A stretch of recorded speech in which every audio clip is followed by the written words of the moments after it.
What's up, guys? Welcome back to what's going to be called the 90% podcast. This is officially episode 1. We started last week with a little introduction, episode 0, but this will be our first official episode 1 here at the 90% podcast, where we'll talk about basketball, business, and just life. We'll talk just life. We'll have episodes that are just me, and then we'll have episodes with a guest speaker. Today, our guest speaker is our media guy, our camera guy, Zach. Some of you guys may know him from the gym. What's up, Zach? Doing good. Glad to be here. Yesterday, I pulled a big gaffe, and we recorded the podcast, and I forgot to hit record on the audio, so we had a lot of good stuff. So I said to make it up to Tyler, I'll be the first official guest on the 90% podcast. And so why the name, like 90% podcast? How'd you kind of arrive at that? So I think me and you bounced a few ideas off of each other. I asked a few other people, and then I was just driving, and it hit me that I'm always telling players that the game is 90% mental, right? And what I mean by the game isn't necessarily the game of basketball. It also translates to the game of life, right? And so basketball and most things in life are 90% mental, right? Even though most people focus on the physical aspect of what's happening, a lot of it is mental. So for example, on the basketball court, maybe a player's afraid to take a shot because they're thinking about their coach, worried that they're going to miss it, right? Getting subbed out. Or real life example, I know people want a raise and they'll think about it mentally for 90 days or something, and then the last 10 days will be the time where they actually go talk to their boss. When if they would have done it, the physical act of talking to their boss and asking for their raise was the easy part, right? It was all built up in their head. It was all mental. Yeah, oftentimes the things that kind of keep us from doing what we want, and it's kind of achieving what we want to achieve is really us. We're kind of like our own worst enemy in some 100%. That exactly what I say all the time. The only limit is the one we're placing upon ourselves, right? So 90% of the people are doing the same things and thinking the same way. So with this podcast, our goal is to figure out how to get you from that 90% into the 10% and get you to set yourself apart, right? And understand the mental side of things, whether that be in your sport, your business, or just personal life, relationships, different things like that. Sounds good. Every episode of this and on the podcast, we want to kind of focus on kind of one core issue, maybe a few core issues or topics. So what's on your mind? What do you want to talk about today? Today we are going to talk about goal setting, all right, and having goals, right? Okay, I'm huge on goals. Our tagline at FastFenom is exceed your goals. The limit does not exist.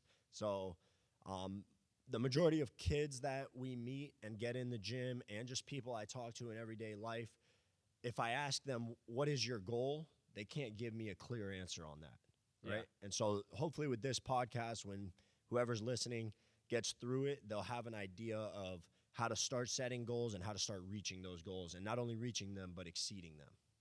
Sounds good. You ready to dive in? Sure. All right, let's do it. So just the number one thing I would say is to start off with goal setting is you have to understand yourself and where you're currently at.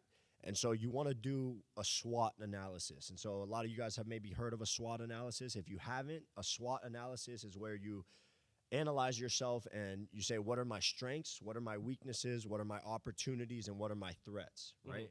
And what I would also recommend is have somebody, whether that's a friend, a coach, a parent, a teammate, also do a SWOT analysis on you, right? So that way you're not biased on yourself, because you may think you're a great shooter or finisher at the basket or rebounder, but then your coach or somebody from the outside looking in may feel otherwise, right? Yeah, that's a good point. Sometimes you need someone to be kind of objective. I think we do that with each other sometimes. Whereas you might be trying to film a video, or you might be going in a direction. And I say, hey, that kind of sucks. We need to go. Absolutely. So sometimes you can inflate how good you are and deflate what your flaws are. So I think having someone else kind of be that objective person is really important. Absolutely, 100%. So once you have that SWOT analysis from yourself and from somebody else, then that's telling you where you're currently at, right? And now it's about figuring out, where are you trying to go, right? How far do you want to make it? Some people have crazy big goals. Other people maybe just don't really want to make it that far, right? Maybe they either can't see themselves making it that far yet, or they've seen other people make it that far and they just don't want that for themselves, right? So then I think it's about deciding what is your absolute wildest dreams. How far do you want to make it? How far do you want to take this thing? Whether we're talking about your sport, your business, your relationships, whatever it is just think about how far you want to make it. And once you find that point, I think it's about working backwards, right? Okay, yeah, I got You get what I mean by that? Yeah. So if your ultimate goal is going to take you 5 or 10 or 15 years, then I think it's about finding, okay, where do I need to be? Let's say we're talking a 10-year goal, all right? How do I break that down now? Where do I need to be in 5 years? Where do I need to be in 3 years? Where do I need to be in a year? And then where do I need to be in 90 days from now? What can I do for the next 90 days to get me towards my 1-year goal? Yeah, it kind of breaks it up, because a lot of times I think people, when they set a big dream like that,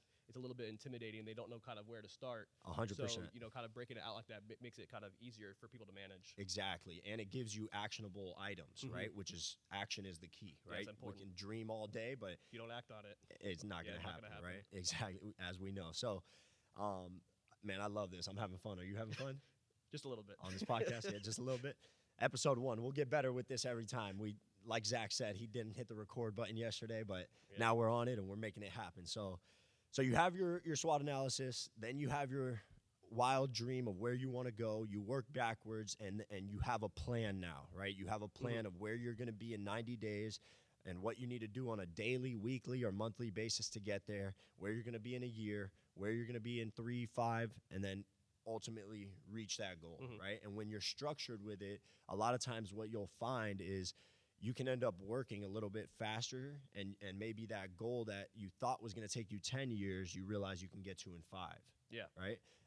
And that happens through my next point, which is you have to overestimate the amount of work it's going to take to get to that goal. Yeah, I think a lot of people, they think they don't just realize how long it's going to take. I mean, if you take basketball, for example, a lot of people, they want to be D1 college athletes, but, once they see what a schedule is like for a D1 athlete when it comes to school, when it comes to practice, when it comes to all the extra things they have to do off the court and on the court, they go, oh, I'm not sure if I kind of underestimated that. I don't know if I can do all that work. 100%. So you kind of do need to overestimate and kind of don't take it lightly of the amount of work that you have to do to really achieve those dreams. Yep. There's a saying, a lot of people overestimate how far they're going to make it, and they underestimate the amount of work it's going to take to get there. Definitely. And so you want to kind of balance that and make sure you're overworking rather than underworking. And so I think you have your plan, you have it written down, right? And then you get to work on it, right? You set deadlines, you're working all the time, you're getting in, and then you're making sure that you're checking in, whether it's every week, every month, every 90 days, depending on how long term that goal is.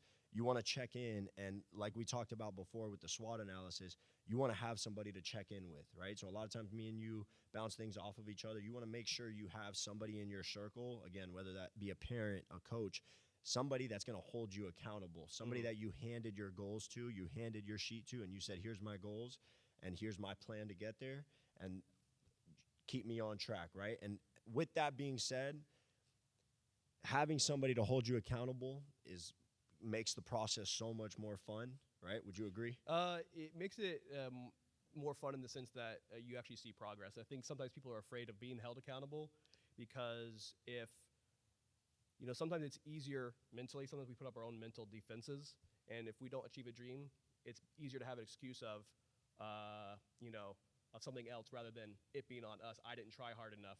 And so having someone accountable takes that excuse away from you and kind of sometimes forces you towards actually, working on your dream. Man, you just hit the hammer on the nail right there. That's it. That is it right there. That's what it is people fear the failure, right? It's easier if your coach cuts you because of some reason that you don't agree with. But if you weren't getting in the extra shots, after practice and going to training like FastFenom or something like that, if you're not putting in that extra work, it's not your coach's fault of why you didn't, why you got cut or why you didn't make a team. It's because you didn't. It's on you, exactly. Once you peel back every excuse that you have, it all boils down to you and the actions that you took or didn't take, right? Yeah.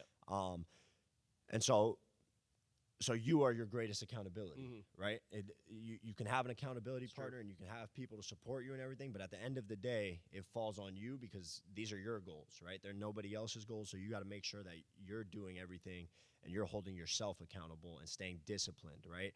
The majority of people are most excited when they're first starting something, right? It's like New Year hits, everybody's getting a gym membership, everybody's excited. Exactly. This is the year, and they're motivated, they're really excited to first start, but it's the discipline that is able to really get you to your goals, to be able to keep you going.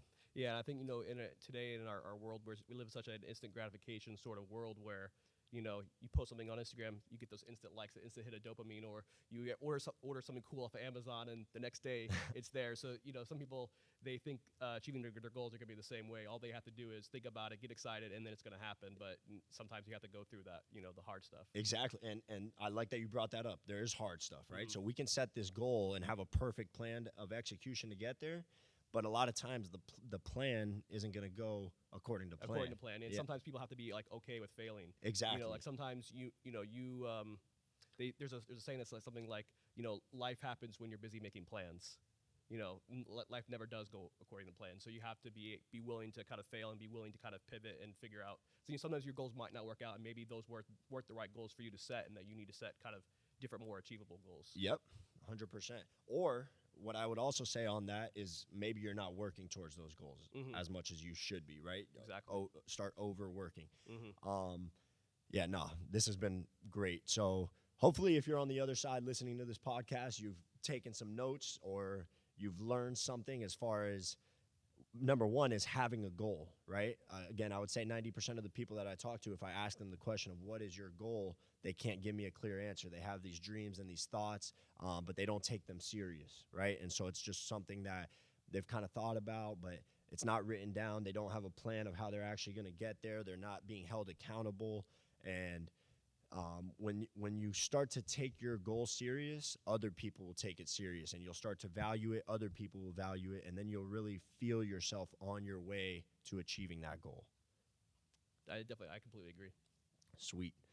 So what do you think? Should we wrap it up? Is that a good first podcast episode, or did we miss anything? I think so. I think we kind of talked about everything that we wanted to talk about and cover. Sweet. One last thing I'll say is, find what works for you, right? I know writing it down is going to work for the majority of people. Keeping it in your head is just not the way to go. So either have an accountability journal. You can go get a little composition book, or use the Notes app on your phone or a Google document, and then, again, share it with somebody, right? Find a way to write this down, put it out to somebody, and then have those check-in moments and get to the point where you're exceeding your goals. Sounds good. So we'll wrap this up. If there's anything specific that you guys want to hear about for the listeners, either future topics for the podcast or questions or anything you need help with, please let us know. Reach out to us. Leave a comment. DM us on Instagram, or you can email me, tyler@fastphenom.com. And then if you like what you heard on this podcast, we would definitely appreciate it if you followed us on our socials. You can hear more there and get more content. That's at FastFenom Training on Instagram, TikTok, YouTube, all of those. FastFenom Training. And yep, this was a great episode 1. I appreciate you joining me, Zach, even though you didn't hit the record button yesterday, but we got this done today. And I think it was better, honestly, having you on. Yesterday I was solo. I felt way better having you on here. A lot more fun. So thanks for joining me. Well, I'm glad I could help by messing up technically. Yep.